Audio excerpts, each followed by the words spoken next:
आज प्रॉब्लम क्या है?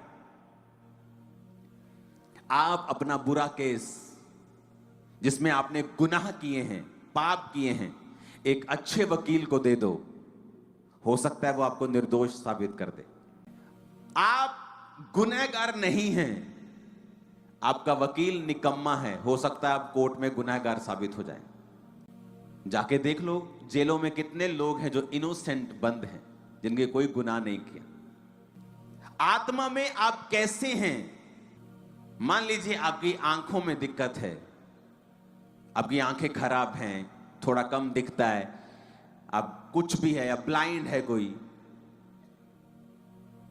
एक है निकम्मे वकील की तरह केस लड़ना, क्या प्रभु जी आप मुझे चंगा करें, आमीन। ये भी अच्छी चीज है, लेकिन ये एक निकम्मी केस को लड़ने को दर्शाता है।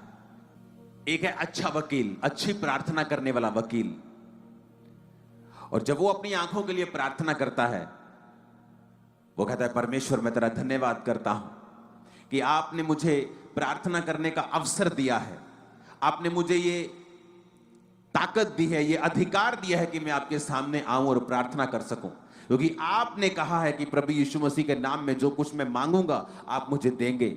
मेरे पिता आप किसी का पक्षपात नहीं करते, वचन में लिखा है। आपके दास मूसा के बारे में लिखा है कि वो 120 साल का था और उसकी आंखें धुंधली नहीं थी और उसका शारीरिक ढांचा कमजोर नहीं था। पिता क्योंकि वो आपकी महिमा में चलता था, मैं आज से वायदा करता हूं कि आज से मैं आपकी ग्लोरी और महिमा में चलूंगा।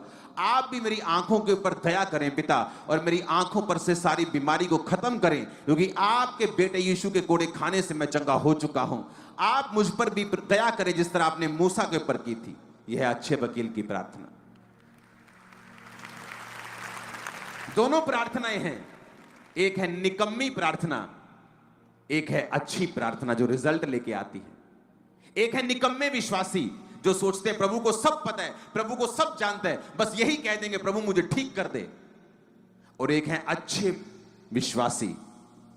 एक वकील 25 लाख रुपए लेता है एक बार खड़े होने के, और एक वकील 5,000 में भी मान जाता है।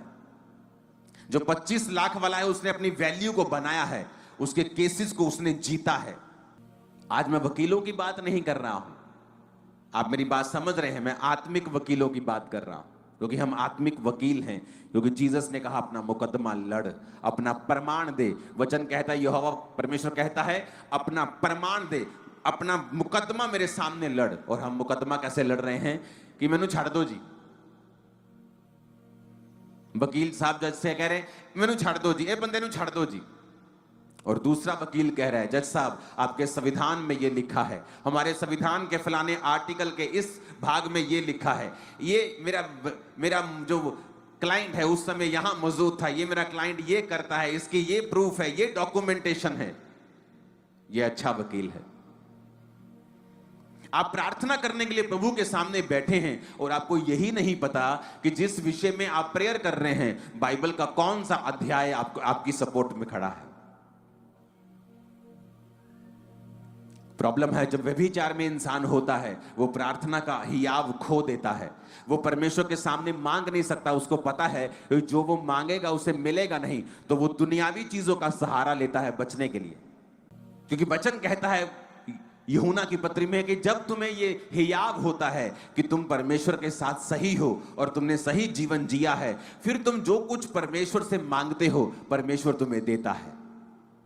अदरवाइज उस चीज को मांगने से पहले जो आपको चाहिए, आप मोस्टली यही प्रार्थना कर रहे होंगे कि प्रभु मुझे माफ कर, मुझे माफ कर। अगर आप एक अच्छे और सिंसियर क्रिश्चियन हैं, आप पहले माफी से होकर गुजरेंगे, और जब आपको मालूम हो जाएगा कि आप माफ हो चुके हैं और आपने वो पाप छोड़ दिया है, फिर आप अपनी प्रार्थना रिक्वेस्ट को परमेश्वर के सामने रखते हैं, क्योंकि हम एक अच्छे वकील हैं, निकम्मे नहीं।